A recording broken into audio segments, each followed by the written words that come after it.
IHSG sebenarnya dari momen dia di 7.400 ya, sebenarnya 7.300-an itu aku udah warning.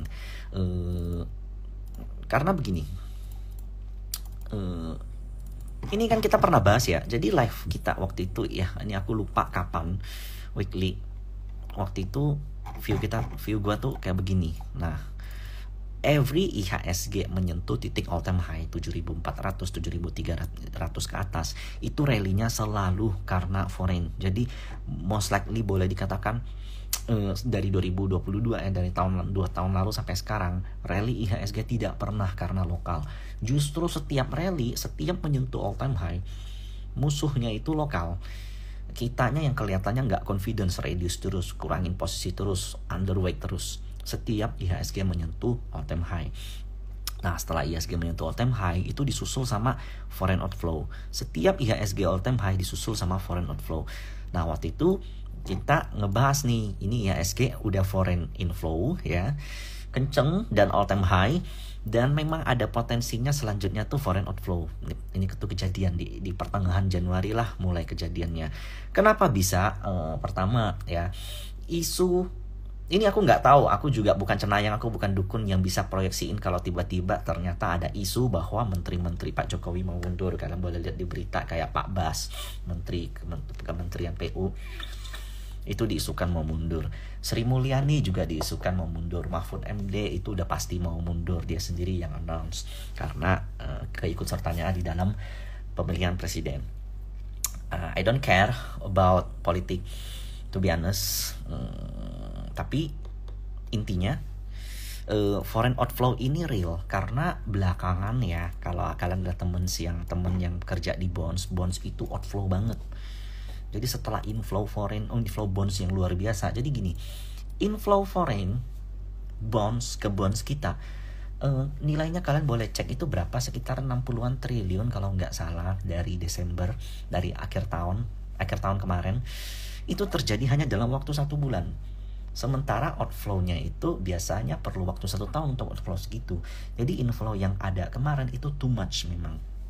Kalau kalian ingat ya, saya pernah buat satu story, ada indikasi bahwa IHSG akan rally. Waktu itu posisinya di sini. Kenapa? Karena inflow bonds waktu itu kerasa banget ke kita.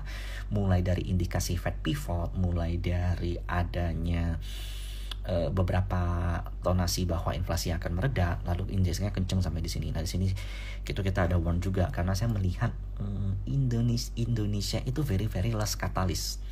Momen politik mestinya tidak dipakai untuk foreign untuk bullish ke kita. Jadi yang kemarin bullish itu bukan karena bullish karena pandangan politik, karena politik masih nggak jelas, pemilihan presiden masih nggak jelas.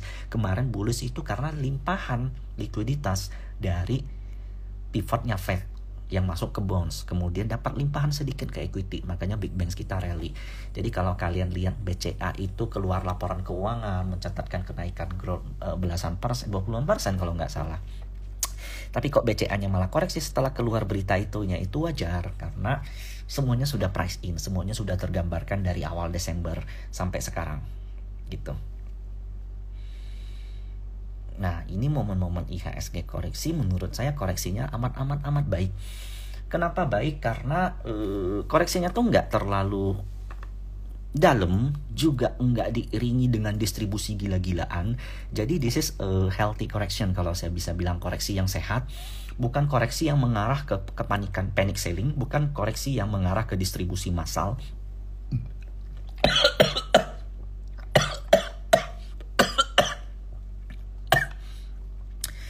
Bukan ke koreksi yang mengarah ke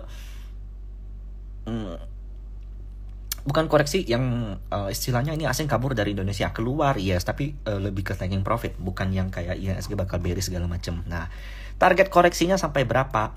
Of course, menurut saya 7.050 sampai 7.000. Itu target koreksi pertama. Tuh, karena di sini tuh udah ada ini whatever itu ya, ini bearish pattern karena udah ada tops, kemudian tops kedua inverted cup and handle, dimana target penurunan ini itu mendekati MA 200-nya. Jadi ada potensi tuh 7.000 jebol. Kalau 7.000 jebol, menurutku Big Bangs yang ada sekarang masih bisa lebih dalam. ASI ya mungkin bisa lebih dalam lagi. Gitu. Jadi memang potensinya lumayan dalam. Kembali lagi saya bisa salah karena neckline ini kan 7.200. Intinya bearish pattern ini akan berhasil gagal atau dipatahkan kalau dia melewati 7.200. Oke. Gitu. Jadi hari ini beruntungnya ada net foreign buy sedikit ya. Nggak banyak. Ya wajar lah ya, SG-nya kemarin hammer, lalu hari ini juga closingnya ditarik atau enggak ya, aku lupa. Kayaknya ditarik ya hari ini ya. Closingnya MOC ditarik atau enggak aku nggak tahu. Cuman hari ini kalau lihat Broxum tuh semuanya sebenarnya so-so ya. BRI dibilang akum nggak? Enggak. BRI malahan distribusi gitu. Foreign-nya masuk, tapi foreign yang lain keluar. Fund-fund lokal itu juga keluar. Total foreign akum itu 20-an bio. Memang foreign yang beli itu angkanya agak lumayan gede, 55 sama 50. Nah, itu yang ngebuat harganya naik. Jadi ada foreign yang akum dalam jumlah cukup gede, tapi yang jual juga lebih gede lagi. Tapi yang beli lebih berani. Nah, that's why harganya naik. Jadi kalau kalian nanya sama saya, BRI gimana? Apakah bakal bullish naik ke atas lalu break all time high lagi? Menurutku enggak. Ini hari ini hanya sekedar tutup gap. Nah, besok mungkin mentok 5.600 atau 5625 lah, habis itu koreksi lagi, balik lagi ke MA 200. Nah, jadi di posisi sekarang kalau kalian beli beresiko karena ini bearish pattern, namanya bukan bearish pattern sih, ini channelingnya udah breakdown. Kita reminder dari sini loh, ada potensi koreksinya dari sini. Meskipun dia all time high ada potensi koreksi kalau kalian masih ingat. Nah, kemudian dia koreksinya pas patah di sini. Targetnya tuh kalau kita lihat dari channeling yang breakdown itu di bawah MA 200 sedikit. Nah, di bawah MA 200 sedikit itu sebenarnya di sini ada gap down juga. Nah, jadi sampai 5.200 atau 5150 tuh BRI menarik, cuman pasti langsung rebound nggak, belum tentu. Nah, itu kita mesti lihat flow hariannya. Nah, itu yang kadang momentum untuk nangkep sama momentum untuk ngelihat harga itu beda. Nah, kalian boleh charting, oke, kalian charting semua jago-jago, tapi beli kemudian belum jalan-jalan. Kenapa? Karena flow-nya memang belum ada gitu. Tapi ada orang yang beli di support kemudian langsung terbang karena memang flow-nya ada. Jadi charting dengan flow itu dua hal yang berbeda. Kalau kalian nggak bisa nangkep flow karena mungkin agak rumit ya, dengan chart doang itu that's fine, cuman ya mungkin takes a longer time gitu. Karena chart itu nggak bisa kalian pakai untuk beli langsung jual, untuk beli langsung kenceng gitu, nggak bisa. Momentum harian itu susah didapat dari chart, kecuali kalian pakai chart 5 menit, tapi ya itu juga bisa ada banyak biasnya kalau chart 5 menit. Oke? Jadi hampir saya perhatikan semua Big Bang hari ini yang akum gede itu cuman BCA, sisanya tuh semua so-so, rata-rata distribusi. Jadi kalau dibilang IHSG bagus ya Big Bangs-nya bagus, enggak juga, enggak begitu amat. Ini kalian ingat nih masih ada nih gambarnya nih. Tuh BCA turun dulu ke 94 lalu rebound, tapi rebound ini sih enggak sekarang lah ya, karena ekspektasi saya itu reboundnya bisa sampai ke sini. Cuman ini udah lumayan. Kalau kalian beli 94 ke bawah kemarin, ya sekarang tuh free to sell. 94 ke 95an, ini mungkin kalian dapat cuan 2-3% gak sih? 2-3% itu setengah tahun fixed rate loh. Fixed rate 1 tahun 5-6%. Ini kalian dapat 3% dengan ngikutin trading di Big Bangs. Dan tenang lagi, dan kalian tahu sendiri, kalian lihat hari ini ya akumnya gede, RX beli gede. Tapi transaksi hari ini dibanding dengan yang Big Bangs yang lain kalah sebenarnya. Lalu ada BBNI. BNI juga sama. Gambar kita masih ada. Kayaknya saya di grup juga masih ada deh, sama deh.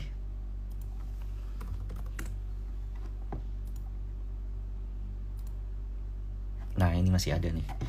Ini Januari tanggal 9. 20 hari lalu lah.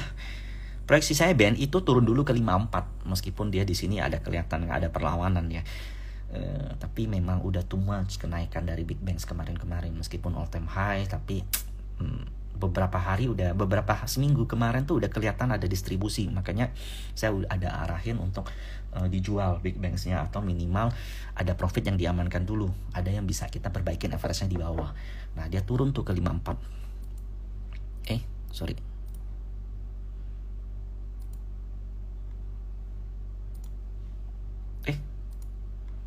Sorry, sorry gini, tuh turun tuh ke 54, di bawah 54 sedikit, 53 50 terus langsung kenceng. Nah ini kan lumayan nih. Nah kalau sekarang bakal lanjut apa enggak? Kalau saya lihat brosumnya, aduh ini lokal-lokalnya juga masih banyak uang nih, meskipun foreignnya entry. Kalau hari ini sih net foreign, cuman nggak gede. Jadi buat yang udah punya dapat, yang 5.400 ke bawah average-nya, ya kapan kalian mau TP aja. Turun di bawah 5.500 kalian TP, atau sekarang TP jual setengah atau apa, ya itu kembali ke diri kalian masing-masing. Ada yang bilang kayak, kalau saya TP saya takut dia naik lagi, kalau saya hold saya takut dia balik. Ya kalian nggak bisa nebak-nebak kayak gitu. Di market itu kalian harus antisipasi. That's why kalau kalian beli, contoh punya 10 juta nih ya, kalian jual dulu 3 juta, naik lagi jual lagi 1 juta, naik lagi jual lagi, lalu sisain dikit. Atau ini sekarang naik nih, kalau turun baru jual habis. Nah turunnya sampai di berapa baru jual, ya tergantung average kamu. Kalau average kamu 5.500, kamu tunggu 5.400 baru jual, kan konyol.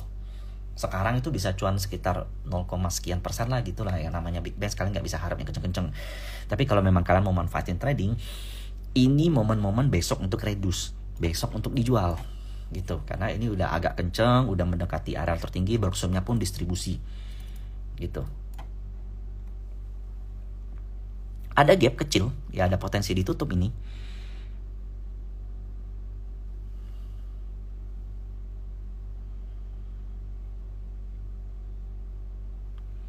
Nah itu all the big banks. ASI gagal nih 5.000-nya. Hari ini tembus nggak sih 5.000?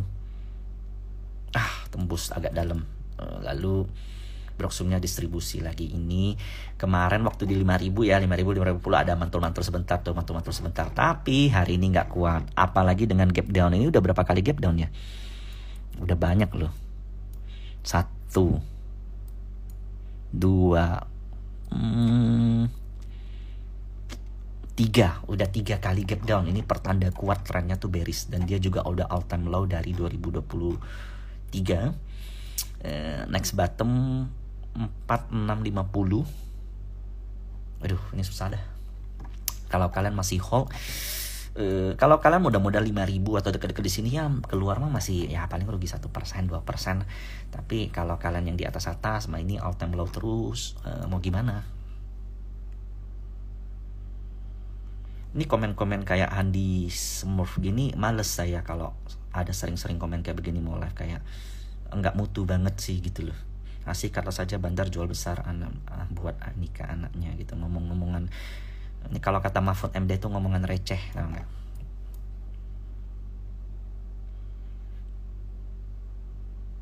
Asih modal 6.500 di cut loss atau gimana, your own lah. Kalau 6.500 ya, di bawah 6.000 saya udah buang. Ini 6.500 ke 49 kan berapa persen, aku nggak bisa kasih view lagi.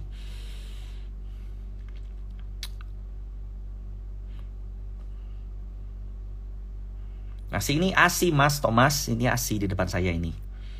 Jadi gitu.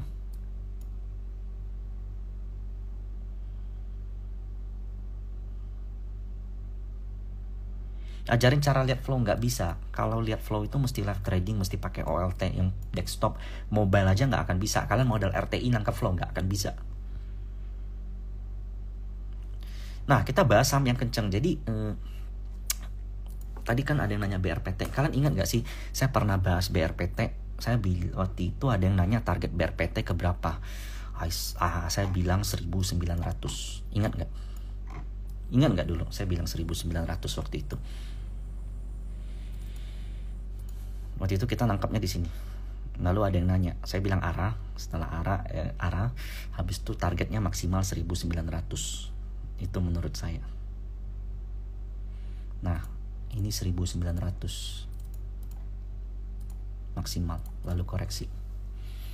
Ini banyak yang nanya sama saya seperti ini, sering banget. Gimana cara nentuin harga sampai pas begitu, atau support pas begitu, atau cara ngelihat saham yang kayak ini indeks merah tapi kok saham yang lu rekom kenceng, lalu kayak kok ini angka yang lu temuin bisa pas. Somehow I cannot explain it. Ini sounds like bullshit, sounds like unlogical, sounds like fairy tale lah. Tapi sometimes saya bisa ngelihat satu harga titiknya mungkin agak pas, nggak terlalu pas mungkin, but itu kayak just a sound inside my head gitu loh. Saya nggak bisa jelasin kayak gimana, tapi in teori ya, secara TA, Broksum, ilmu dasar dari trading, ilmu dasar dari investasi, nah itu bisa saya jelasin. Tapi kalau kenapa angkanya bisa pas, kenapa kayak titik supportnya juga bisa pas, kenapa momennya bisa pas, sometimes tuh ada feeling, atau mungkin kayak saya nggak bisa jelasin. Mungkin someday saya punya cerita soal ini, someday saya bakal cerita, tapi nggak malam inilah. Nah lihat ya, 1900 habis itu koreksi. Waktu itu banyak tuh yang DM sama saya, kok saya pengen jualnya di 2000-an ke atas, atau 2100, 2300. Waktu itu saya bilang ini maksimalnya kemungkinan 1900, dan di trailing stop karena ini super volatil, sometimes bisa turun. Dia nggak jual sampai hari ini, modalnya 1200. Sempat cuan hampir 100%. Di 1900 nggak jual, sekarang 1025. Sekarang malahan nyangkut hampir 20%. Dan itu kayak menurut aku gemes gitu loh. Aku lihat itu gemes gitu. Kenapa? Bukan karena nggak percaya sama harga BRPT nggak bisa lewat di atas 2000, tapi karena lu punya portofolio udah berkembang, udah growth, tinggal lu bebas mau taking profit di berapa. Tapi karena ekspektasi lu lebih tinggi, itu yang ngebuat lu jadi gagal. Nah, berhentilah berekspektasi, bereaksilah terhadap market. Itu yang paling penting. Saya bisa mungkin bisa dikatakan energi juga somehow, that's true, ada benernya. Tapi ada beberapa cerita yang aku belum bisa ceritain nih, tapi nanti aku bakal ceritain someday, momennya tepat. Kayak MBMA, I saw clear 710 kena. Lalu itu Broksumnya juga bukan kita yang agak rata-rata insti ataupun foreign. Kenapa? Aku nggak ngerti. Just a voice inside my head yang bisa aku sampaikan ke kalian.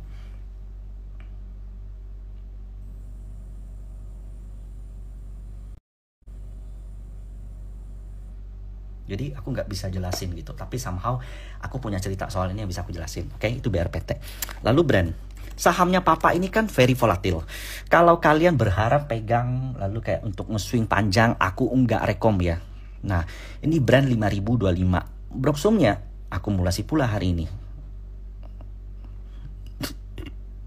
Ini MG modal 5050, ini aja 5025. Ya besok sekedar spike masih bisa. Ini dengan catatan kalau dia bisa lewat 59. Nah sayangnya maksimal kemarin itu 5775. Enggak sampai 59, 57, 50-an gitu. Nah besok nih nyentuh 5000 nih, atau 4940. Karena support handle yang kemarin itu 49 maksimal. Nih besok nih kalau mau trading tuh di areal ini.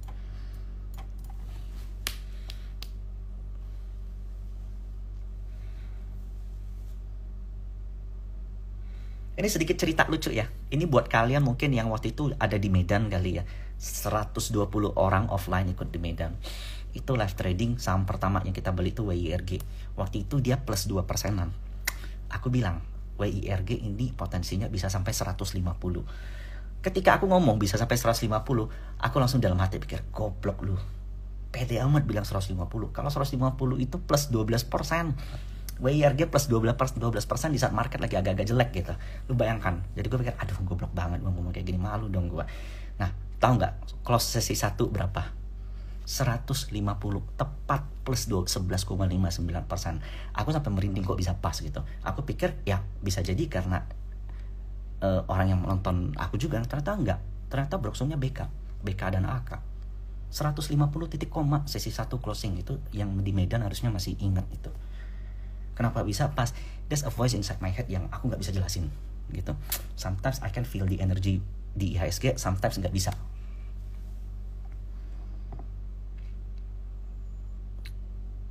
Enggak. Flow itu memang aku ngebaca jumlah lot trading yang beli sama orang. Contoh ya,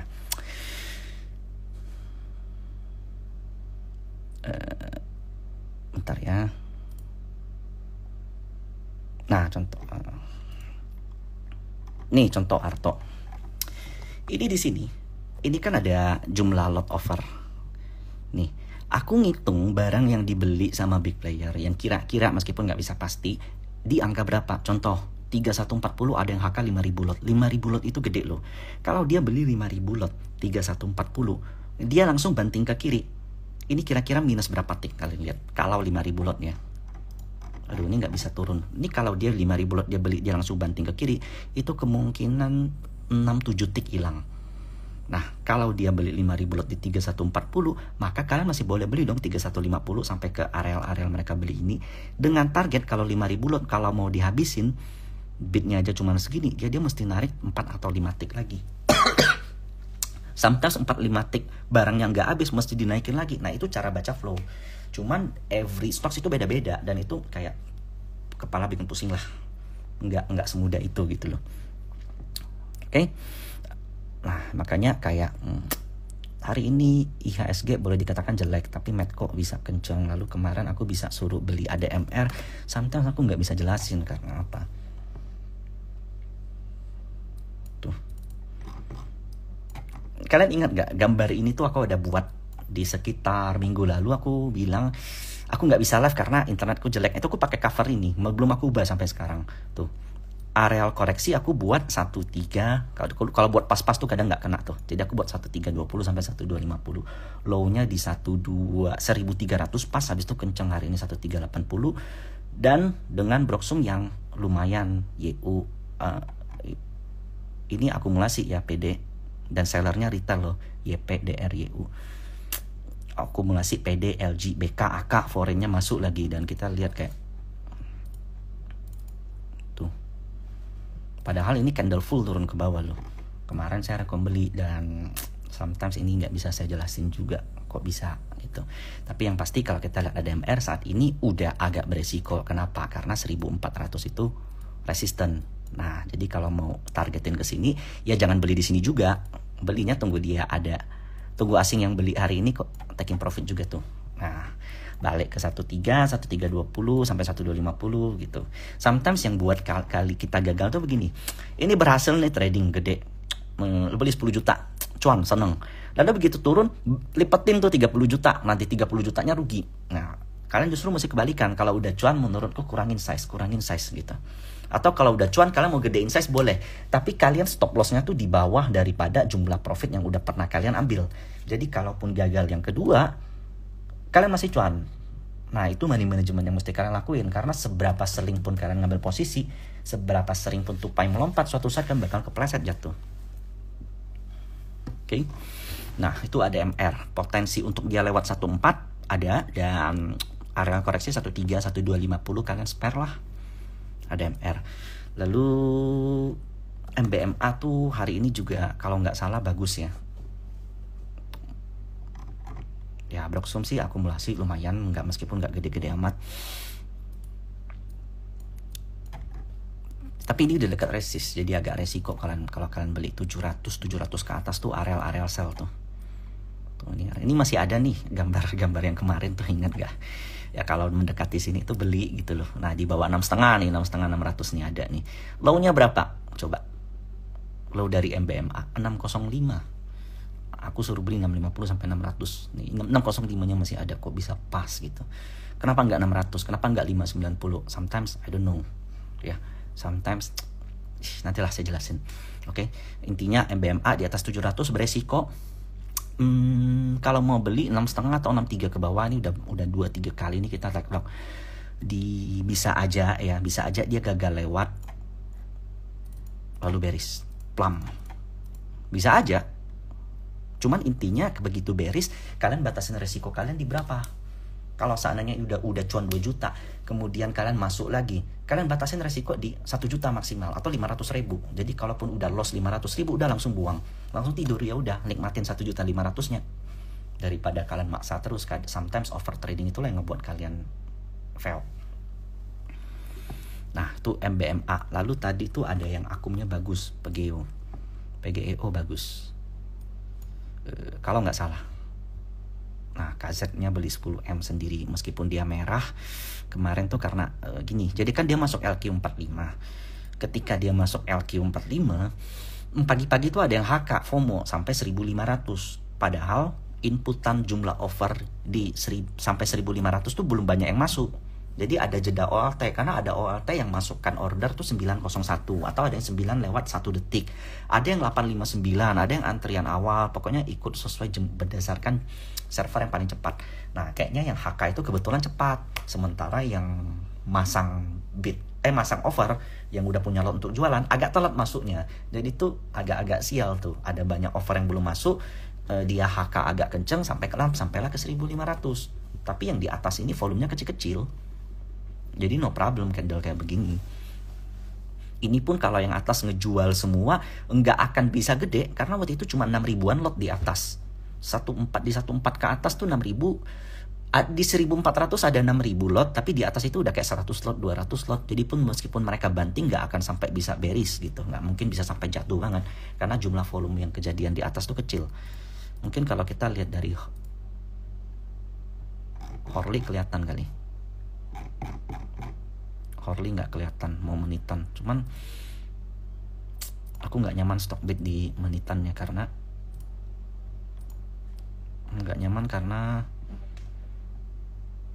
dia ada garis-garis kayak gitu. Bisa dihilangin nggak sih? Buat yang tahu kabarin aku dong, bisa dihilangin atau enggak. Nah, kita lihat art PGEO 5 menit ya. Volume di atas tuh kecil, jadi it's not a problem candle kayak begitu. Ntar nih agak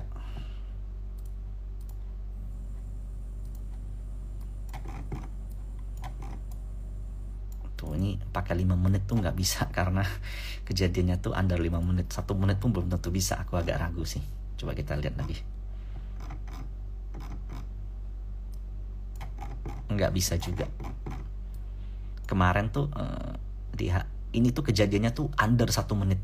Jadi mesti pakai candle detikan. Nah, kalau kalian baca flow tuh gimana tuh pakai candle 1 menit? Nggak bisa. Jadi ini di atas tuh jumlah lotnya kecil-kecil. Jadi itu not problem. Makanya meskipun begini kelihatannya bearish banget candle begitu, sebenarnya enggak. Oke, jadi PGEO menurutku masih bagus. At least sampai dia masuk LQ45 lah, ada flow-nya. LQ45 nya kapan kalian boleh cek sendiri. Oke, lalu ini aku lanjut nih saham-saham yang aku hari ini lihat akumnya bagus. Kalian boleh cek sendiri masing-masing. Tadi kan brand udah ya lumayan, PGEO lumayan. Pani hari ini kalau nggak salah forenya masuk. Pani ini nggak usah di trading, ini masih jauh lah hitungannya. Tuh ini BK 9M beli sendiri nahan ini. Di angka dibilang murah juga enggak. Low-nya kan udah 44 lebih, di bawah 44, di dekat 5.000. Masih ada BK yang makan JP Morgan nih. Anyway, Scoders tuh punya Pani harga-harga sekarang loh. Berapa miliar ya dia punya ya? Buat teman-teman yang tahu coba lihat deh fundnya Scoders, dia punya Pani itu berapa tuh. Nah, kemudian ada Breeze. Breeze juga ini salah satu yang menarik. Amat-amat menarik karena ini volume yang ada di atas, aduh ini kayak wow, ini foreign kenapa nafsu sekali sama Breeze gitu. Ini gambarnya nih masih ada nih turun ke bawah ke 2000 lalu kenceng. Masih ingat gak sih, ini kan live kita yang minggu lalu ya kalau nggak salah ya. Tuh 2000 sampai 1920 kalau nggak salah. Ini garisnya nih masih ada, cuman agak belepotan garisnya. Tuh ini hampir ngelewatin higher high lagi loh. Hampir ngelewatin last high yang dia 2160 loh. Hari ini ya 2140, dan hari ini juga akumnya fucking crazy. BQ 20M lokal loh, BQ RX 12M. Ini bayar kedua aja udah nggak bisa udah jauh di atas seller pertama ya. Lokal semua yang nggak confident nih, tapi foreignnya yang kenapsuan. Aku pun bingung, makanya kemarin Breeze turun di bawah 2000 itu worth to buy. Cuman kenapa di bawah 2000 terus langsung terbang? Nah itu yang sometimes aku nggak bisa jelasin kenapa, dan aku pun kadang bingung gitu. Tadi aku udah agak jelasin sometimes ada feeling juga di situ. Kalau untuk swing ya ini Breeze masih oke. Lalu BTN salah satu yang mirip dengan Breeze. BTN Mirip dengan Breeze, kenapa? Karena foreign flow bagus, cuman sayangnya ya belakangan ada seller-sellernya sedikit. Dan ini areal koreksi BTN waktu itu tuh masih ada tuh 13 sampai 1250. Jadi ini chartnya nggak aku hapus nih. Area beli kita 133 sampai 1250. Sayangnya low-nya itu cuman sampai 1270. 1270 low-nya. Dan per hari ini kalau kalian lihat foreign-nya tuh nyangkut nggak ya? Kita coba lihat ya dari 15 Desember. Foreign-nya Akum, AK, ZP, BK itu angkanya 13, 1290. Ya, kalau sekarang posisinya foreign dibilang nyangkut enggak, dibilang cuan juga enggak. Punya barang berapa? Hampir 100 M. Nah, gimana cara keluarnya 100 M? Naikin ke atas atau turun Akum lagi? Kapan dia bakal ngegas, kapan dia bakal masih di Akum, kita nggak pernah tahu. Jadi jangan berusaha untuk nangkap momentum, berusaha untuk nebak-nebak. Yang saya bahas ini mungkin kelihatan seperti nebak-nebak, tapi trading saya tuh enggak. Jadi sometimes ada orang yang beli, kok besok bisa ke berapa, kok ini maksimal ke berapa, enggak kayak gitulah cara kerja saham gitu. Kalian nanya nomor buntut aja besok, hari ini besok keluar berapa, saya nggak tahu. Nggak ada rekaman, sorry. Medco, nah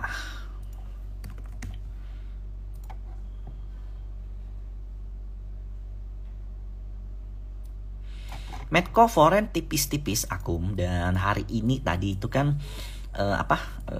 kayaknya oilnya koreksi ya hari ini ya. Sementara Medco-nya begini tuh, udah sempat nutup gap. Nah, areal beli kita nggak lupa dong 1200 sampai 1100. Nah, lowestnya tuh 1160 dan hari ini 1245. All you can eat lucuan hari ini. Mungkin kalau ngikut rules yang benar mungkin lucuan 5-6-7% sih harusnya ya. Dan per hari ini gimana? Baru mau beli ya nggak disaranin. Tapi karena ini udah deket resist nih 1280 nih, apalagi oilnya hari ini koreksi. Nah, jadi menurutku Medco bagusnya koreksi dulu lah. Even pun kalau dia double tops, no problem. Ikutin aja. Tapi ini most likely nggak kejadian lah ya. Menurutku sih nggak kejadian lah. Harusnya ketahan di MA 200 lah paling enggak. Itu Medco. Hari ini aku nggak. Januari 29. Nah, hari ini muncul lagi tuh CC-nya tuh. BK, DR. Hari ini aku gede.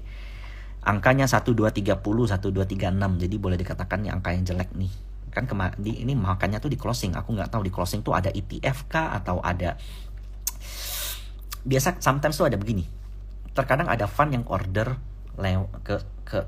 ada fund foreign, terkadang dia order di bursa lain. Sometimes settlement di bursa lain udah kelar, baru dia pindah ke Indonesia. Makanya kadang tuh di closing tuh baru ada tarikan-tarikan dong. Ada ETF lewat atau ada fund yang masuk. Kadang kalau mereka belinya bukan kayak gini. BCA beli, BRI enggak, lalu Medco beli enggak. LQ45 beli plok. IDX 30 beli plok. Kompas 100 beli plok. Nah, itu sometimes tuh yang di closing sering tuh yang kayak begitu. Nah, hari ini ada CC-nya F atau lokal aku nggak tahu, nanti kalian cek aja. Tapi yang pasti ini Akum. Tapi kalau mau beli ya menurutku mahal. 1-2 ke bawah oke lah. Oke. Akra juga ada hampir setiap hari tuh ininya bagus, akumulasinya bagus, flow-nya baik. Cuman to be honest, Akranya ini kan all time high, ada resiko tuh. It's much better lah kalau seandainya kalian bisa belinya di 1560, 16 sampai 1550. Ini aja better, lebih aman. Tuh. Akra tuh salah satu saham yang hebat loh. Kenapa? Kalau kalian lihat Unilever ya. Ini kan banyak nih yang ngechat, Unilever murah nggak kok? ASI murah nggak kok? UNTR murah nggak kok? Nih, kalian lihat Unilever murah. 2020 di sini. Habis itu rebound. 2021 di sini rebound. 2022 sini rebound. 2023 udah all time low lagi. Kalau kalian hold dari 2020 meskipun sempat naik 57%, saat ini pasti rugi dalam. Itu Unilever. Makin hari makin turun. Sementara Akra, AKR, kalau dari 2020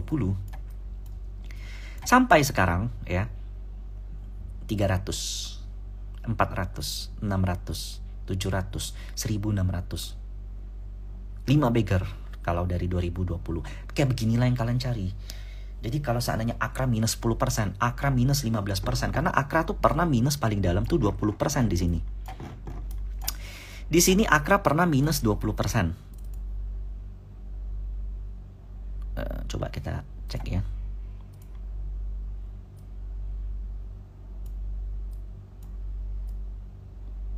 Ini gimana caranya coba? Pokoknya ini deh. Dari 1600 ke 1300, 300 poin ya 25% lah AKRA pernah minus. Kayak begini, begitu minus 25% itu murah. Kenapa? Karena tren dari AKRA seperti ini. Kalau kalian bilang ini Unilever udah minus 10% lawyer to that, betul minus 10%, tapi ini masih belum menunjukkan tanda-tanda kalau dia murah. Tapi kalau kalian lihat AKRA udah minus 10% sementara trennya begini, nah kayak beginilah yang perlu kalian cari. Nah saya sendiri ngelihat AKRA begini. Di ujung-ujung mendekati all time high, foreign-nya udah mulai TP-TP tuh. Nah kalian mesti cari area mereka waktu beli tuh di berapa dari Januari. Menurutku ya 1615 fine lah. Maksimal di 1450.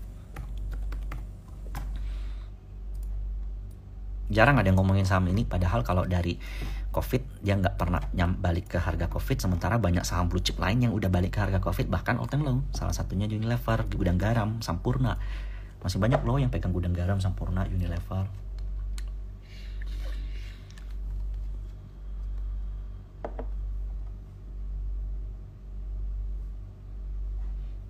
Arto.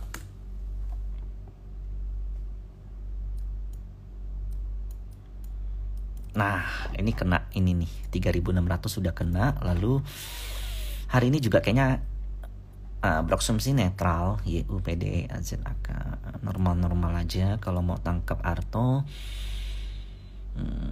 3.000 lah mungkin ya, 3.000 ke bawah lah mungkin. Ini MACD-nya nih agak mengkhawatirkan nih. Kalau dari rumus MACD ya dia bakal rebound di sini nih.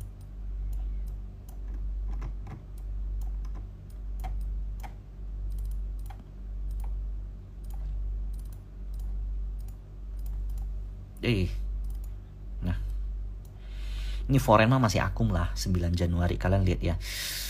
Kita tarik dari sini deh. 23 November sampai sekarang. Tuh. ZP, CC, RX itu modalnya 3.100, 3.200, 3.100. Ini balik nih modal mereka nih. Jadi besok kalau masih merah udah di bawah modal mereka tuh. Total mereka akum tuh 500-an M. Dengan likuiditas Arto seperti itu nggak akan mudah juga untuk keluar. Besok tuh udah murah tuh. Mani kapan pindah sektor properti? I wish I know. MDKA aman, MBMA mau dibahas nggak usah lah ya.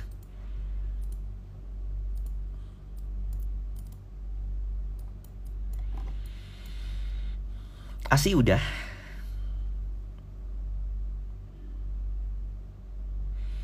Cara screening, pertama kalian lihat Broksum yang bagus yang diakumulasi hari ini. Mungkin kalian bisa pakai screenernya Stockbit.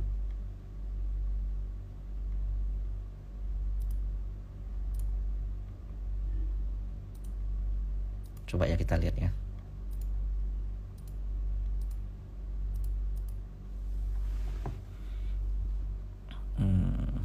Nih ada pencetan screener, klik. Kalian lihat yang atau di sini nih. Bandar detektor. Broker activity. Tapi sebenarnya saya tuh biasanya manual sih ngecek saham yang diakumulasi. Nih salah satunya nih IHSG kan, tuh IHSG. Kalau kalian add rule sendiri basic ratio, di sini kalian bisa masukin kayak nih bandarmologi. Tuh kalian mau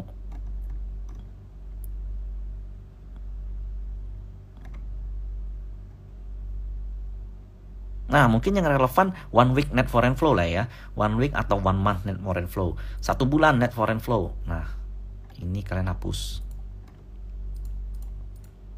Nih, 1 bulan net foreign flow. Ini di atas sama dengan ini angkanya matrixnya mau dimasukin apa ya?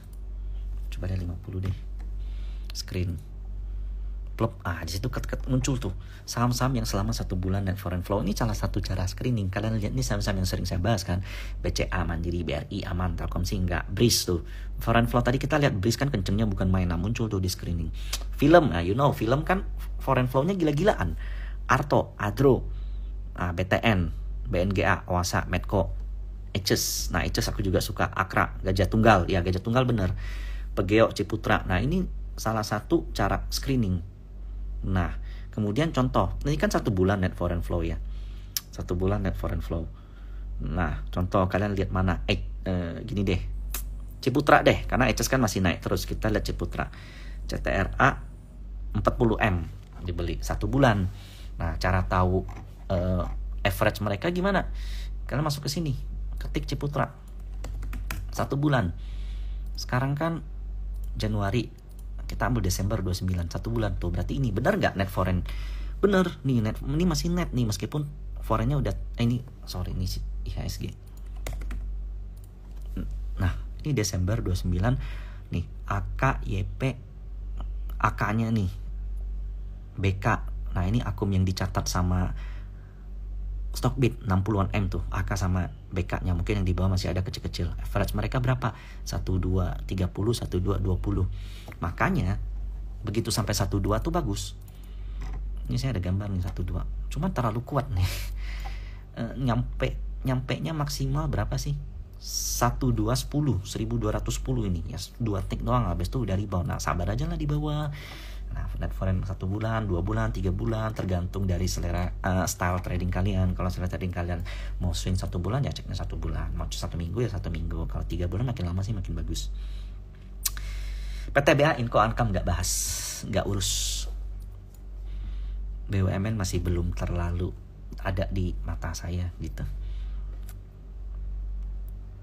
Harum juga nggak urus, masih belum ada di mata saya. Nggak begitu lihat. BBRI kenapa nggak menarik kok? Saya beli malahan, saya ajak malahan.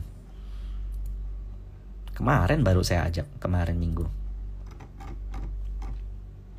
Gimana ya?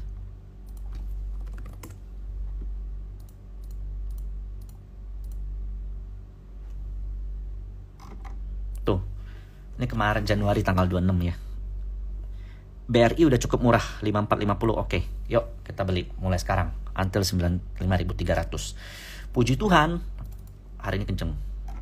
Ya, kenceng-kencengnya Big Bang sih. Nah, kalau besok, sorry, karena broksupnya nggak begitu bagus. Ada yang keluar, yang keluarnya juga foreign, lokal. Meskipun yang counter beli di atas foreignnya lebih berani ya, tapi keluarnya lebih banyak. Bisa aja nih cuma tukar-tukar barang. Bisa aja. Nah, jadi aku nggak mau kalau rekom di atas ini. Sekarang di trailing stop aja. Kalau mau beli lagi 5450 atau 55 ke bawah mungkin maybe. Karena meskipun sebenarnya Big Bang beli merem pun tetap bakal cuan sih someday. Cuman ya kita ngerti TA bisa cut cost dari waktu gitu loh. Ini tuh ada double tops. BRI. Kelihatan nggak?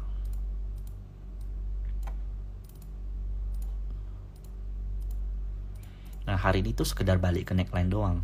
Nah, besok tuh udah kena resist tuh. Target turunnya tuh di bawah EMA 200 sedikit. Nah, alias last low yang dia yang kemarin. Nah, spek di sini tuh lebih cakep.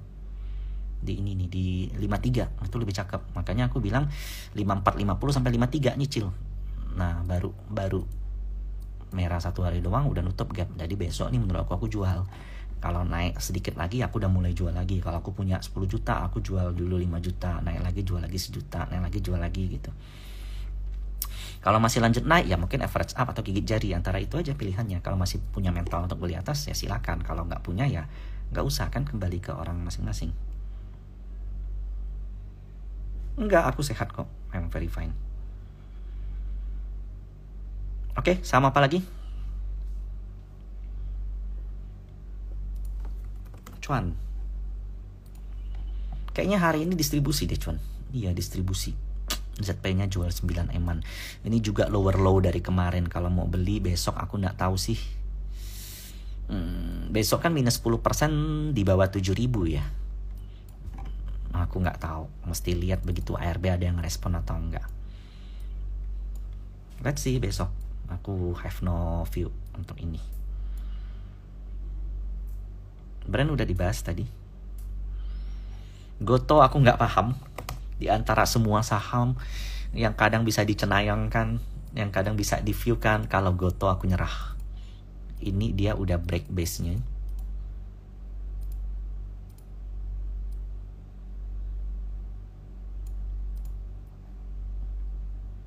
$72.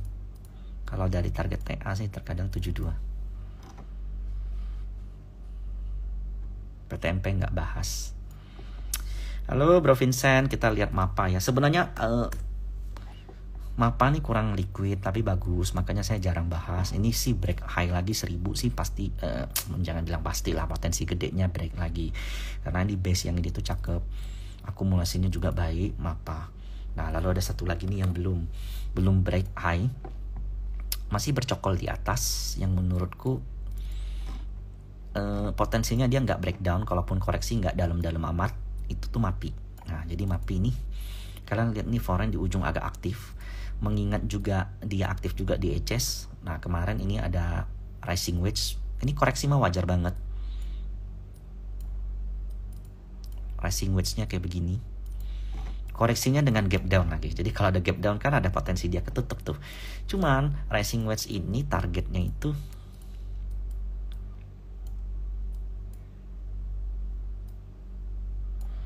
MA 200, makanya aku bilang sampai 17 aja, 1850 sampai 17. Ini gambarnya masih ada. Tahu nggak low-nya berapa? Ini 1855. Jadi satu tick doang. Nah, sometimes yang begini-begini tuh aku nggak bisa jelasin kenapa kok bisa pas gitu loh. Terkadang banyak yang nanya sama aku, kok dia bilang nggak lama setelah all time high bakal ada outflow nih dari foreign. Tiba-tiba Sri Mulyani kayak ada desas-desus mau mundur, Basuki juga mau mundur, Mahfud juga mau mundur.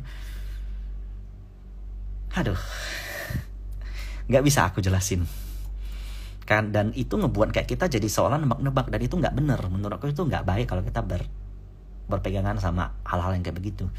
Jadi memang kita harus lebih strict sama trading plan. That's much important daripada kita nebak-nebak di market, meskipun kebetulan tebakannya betul gitu ya. Nah ini MAPI. Nah Aces kalau nggak salah hari ini tuh akumnya bagus. Oh nggak jelek hari ini, GU-nya keluar gede tapi dia higher high, jadi ya yowes lah, simpen aja. Aku lihat flow-nya sih bagus, IHS, tapi kalau untuk beli lagi aku nggak mau. Jadi kesimpulannya hari ini banyak saham yang udah nggak worth untuk di-buy secara teknikal. Kenapa? Karena banyak yang mendekati resist. Nih contoh MBMA. Salah satu yang masih oke menurutku adalah PGEO, selama dia belum sampai dead untuk tenggat waktu untuk masuk MSCI, masih potensi ada flow. Ini nggak usah takut karena yang di atas itu volumenya kecil, yang gede tuh cuman 1/4 ke atas gitu. Jadi nggak kalau kalian takut sama bantingan yang ada di atas, itu lotnya kecil, nggak seberapa. Jadi PGEO ini masih murah. Ada MR. Nah ini gambarnya nih pas nih, 1/4 ke bawah, di atas 1/4 reduce. Meskipun Broxum menunjukkan pergerakan yang baik, tapi aku nggak minat kalau di atas 1/4, kecuali 1/4 valid break atau tiba-tiba flow-nya bagus, lalu kita punya another plan ya, mungkin average up jadinya gitu. Jadi semua tuh tergantung dengan kondisi yang ada di market. Dan semoga aku masih terus diberikan kekuatan ini, kemampuan ini untuk bisa sharing sama kalian. Sekian dan aku ucapkan thank you semuanya.